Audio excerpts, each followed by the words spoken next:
Mesdames et messieurs, bonsoir. Bienvenue à la toute première émission Magazine économique et rendez-vous économique sur Radio et Télémétropole. Nous sommes le 1er janvier 2015. Chaque année, de grands rendez-vous économiques et financiers avec les plus hautes autorités financières et économiques du pays, monétaires en particulier. Nous allons recevoir aujourd'hui la ministre de l'économie et des finances pour nous parler du bilan annuel sur le plan des finances publiques. Comme vous savez, l'année 2014 n'a pas été une année facile sur le plan politique. Ça a des répercussions négatives sur l'économie haïtienne. Et ces répercussions vont se répercuter facilement sur l'aspect social, l'amélioration des conditions de vie de la population. Voilà, toute une série d'émissions en début d'année. Radio et Télémétropole et Groupe Croissance vous remercie et vous souhaite une bonne année 2015. Nous allons prendre une pause et on se retrouve dans quelques instants avec la ministre de l'économie et des finances, Madame Marie-Carmel Jean-Marie. Encore une fois, un plaisir de vous retrouver pour la toute première émission de l'année 2015. Et comme d'habitude, nous avons avec nous pas un ministre, mais une ministre, la ministre de l'économie et des finances. Madame, c'est votre deuxième passage en début d'année.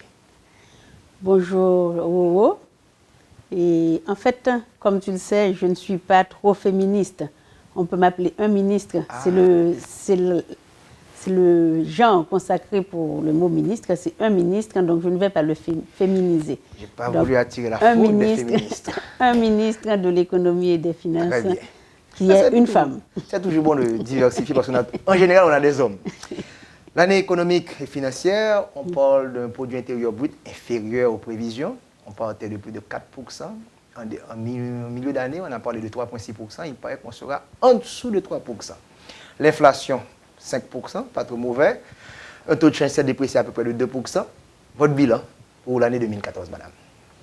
Bon, et je dois vous dire que je suis retournée au ministère de l'économie et des finances au mois d'avril 2014, après 11 mois d'absence. Et nous avons trouvé une situation financière qui commençait à se détériorer, qui commençait à se dégrader. Vous avez vu tous les articles qui avaient paru sur le Nouvelliste et d'autres journaux sur la dégradation de la situation financière du pays avec un déficit qui augmentait. Et donc nous avons dû quand même réduire, compresser les dépenses pour rester dans la limite du déficit autorisé pour l'exercice. Ce, pour ne pas aggraver les problèmes d'inflation et de change. Mais nous avons pu quand même tenir la barre pour l'inflation. L'inflation est restée autour de 5%.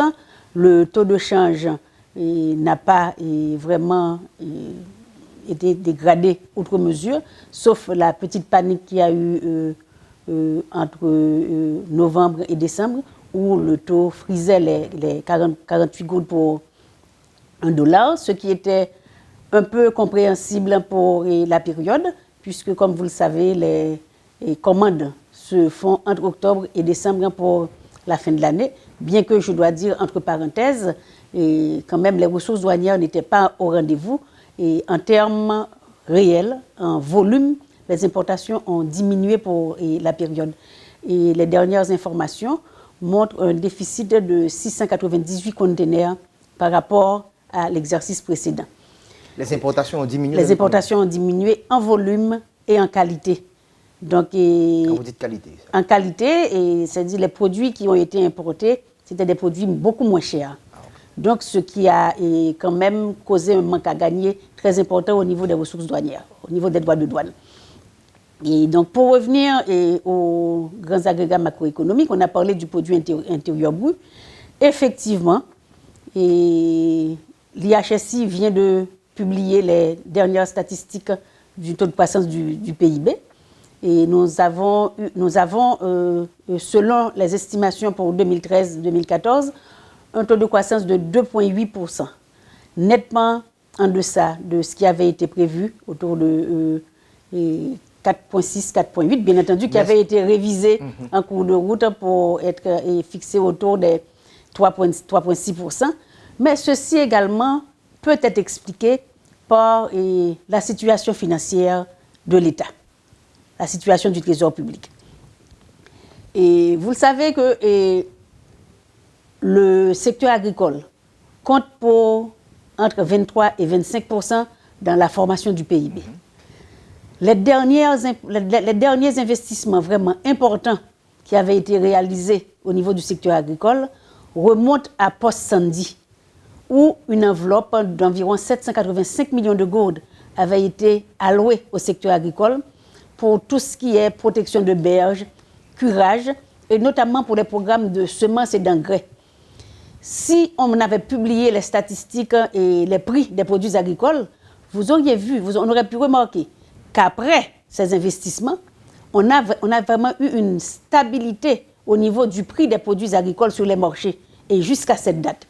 Donc jusqu'à date, le secteur agricole a bénéficié de ces investissements qui avaient été réalisés en début d'exercice 2013, en début d'année 2013, entre janvier et mars, à la faveur du programme post-Sandy. Sandy était en octobre, je crois. Sandy, c'était en octobre. On a déclaré l'état d'urgence.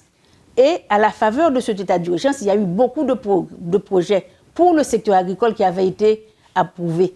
Parce qu'on s'était rendu compte quand même, Sandy, que ce soit Sandy ou Isaac, ce n'était pas vraiment des cyclones. C'était de grosses inondations qui avaient endommagé beaucoup de terres agricoles, qui avaient vraiment entamé surtout les récoltes. Donc, on avait essayé de mettre le paquet pour justement redresser la situation du secteur agricole. Ce qui a eu cet impact. J'ai noté que c'est passé de 3 milliards 360 millions de gouttes 12-13 à 3 milliards 311 millions de gouttes. Ça veut dire qu'il y a une contraction dans le secteur agricole. Il y a eu une contraction dans le secteur agricole. Donc le secteur agricole a bénéficié de cet investissement en 2013. Mais après, il n'y a pas eu vraiment d'autres investissements pour profiter de cet élan et continuer à faire croître le secteur agricole. Voilà ce qui s'est passé. Et parallèlement, les investissements publics en général ont diminué. Comme je vous l'ai dit, déjà en décembre 2013, le déficit public avait dépassé le montant autorisé pour l'exercice. Donc, on a dû vraiment faire des compressions énormes au niveau des dépenses pour rester dans la limite du déficit négocié dans le cadre du programme avec le Fonds monétaire international. Cette contraction que vous avez réalisée dans le secteur des finances publiques, le contrôle le déficit budgétaire, a eu des répercussions sur le secteur agricole haïtien? Ça a eu des répercussions sur l'investissement public en général. Tout à fait. Parce que, comme vous le savez, au niveau du budget, au niveau de l'exécution des dépenses, il y a les engagés d'avance, qu'on appelle les engagés d'avance. Ce sont les dépenses prioritaires à exécuter avec les ressources domestiques. Ces engagés d'avance, ce sont les salaires et les dettes. Et si vous faites régulièrement des analyses du budget de la République, vous vous êtes rendu compte également que la masse salariale a énormément cru pour passer de 26% à 47% des ressources domestiques. Donc les ressources publiques ont été davantage utilisées pour payer les salaires, pour payer la dette, notamment la dette pétro-caribée.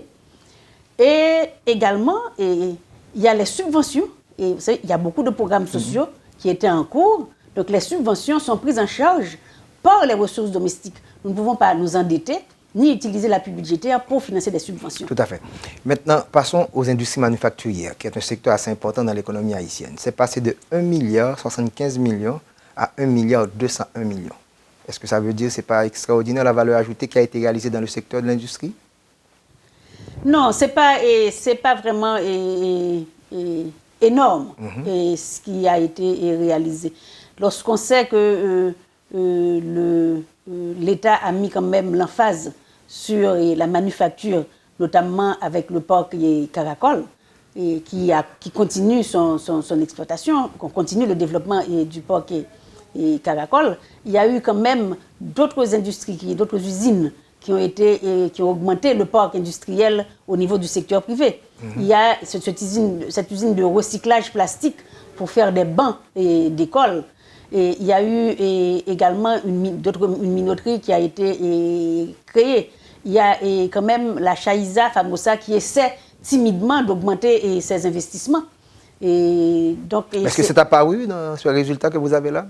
Oui, tout ça apparaît dans les résultats. Mais c'est quand même en deçà de ce qu'on aurait souhaité avoir pour justement atteindre le taux de croissance qui nous permettrait de viser le statut d'économie frontière, pour ne pas dire émergent. Émergent, c'est encore trop ambitieux pour avoir le statut d'économie frontière. Les BTP, bâtiments et travaux publics, c'est passé de 1 milliard 470 millions à 1 milliard 586 millions.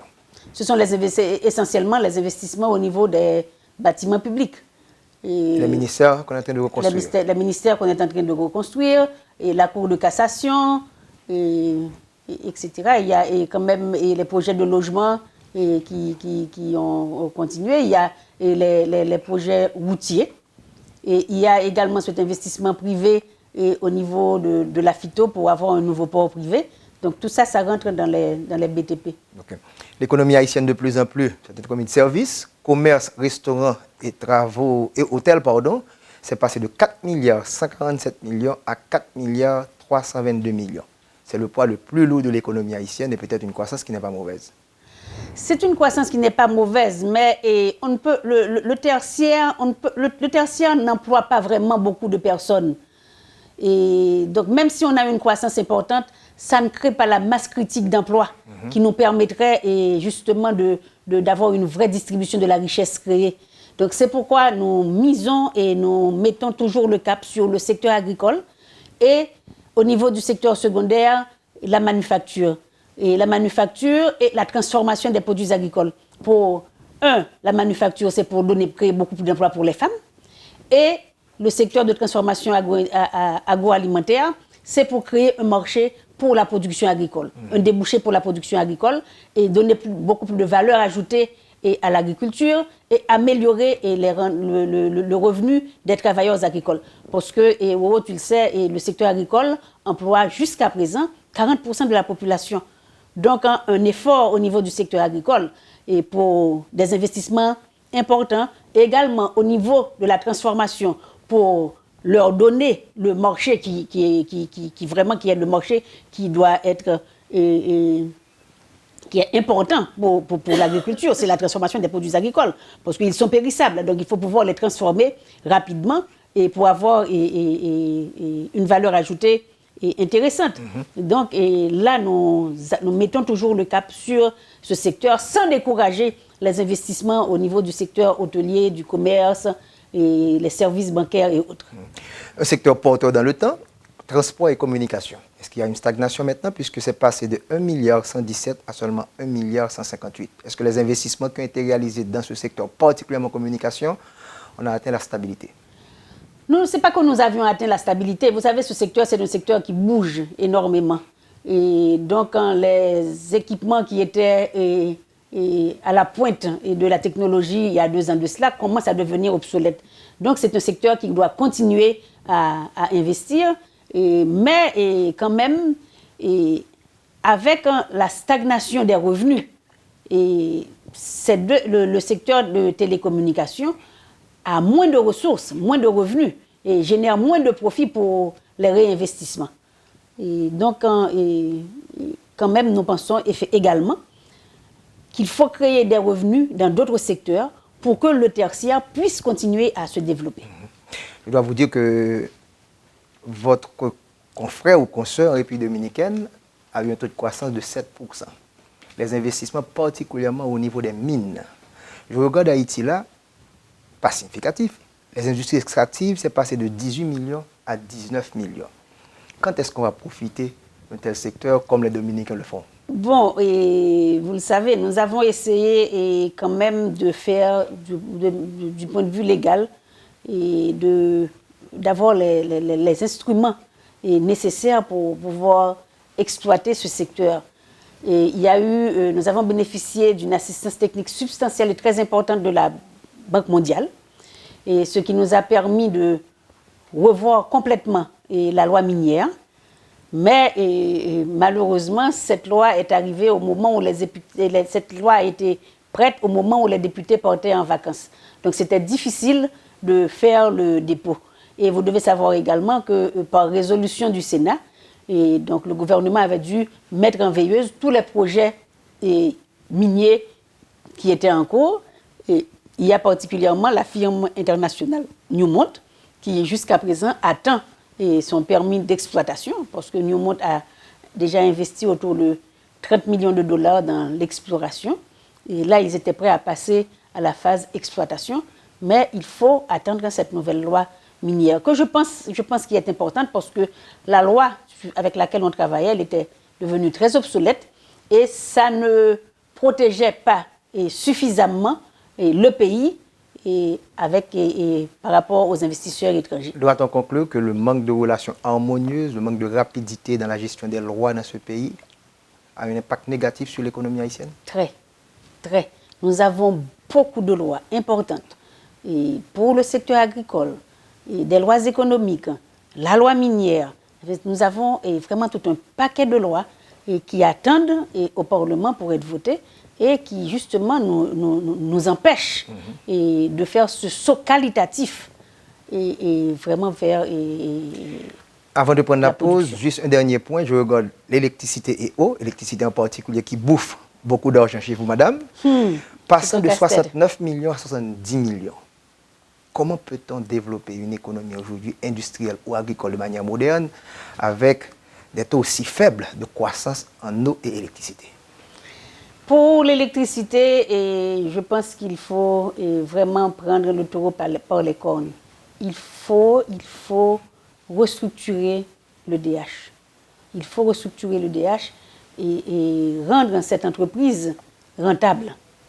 Mais comme vous le savez, qui dit restructuration passe par toute une série de compression de personnel et vraiment, vous savez, en Haïti où les emplois sont rares, ceux qui arrivent à avoir un emploi, ils tiennent comme la prunelle de leurs yeux.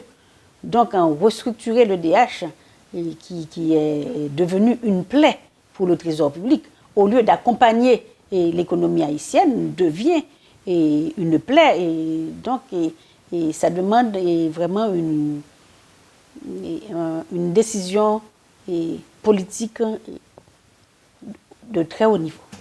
Donc, en plus de la crise politique, on peut dire que les problèmes structurels confrontés par l'économie haïtienne sont en train de plomber toute possibilité de croissance, tout potentiel de croissance dans l'économie nationale.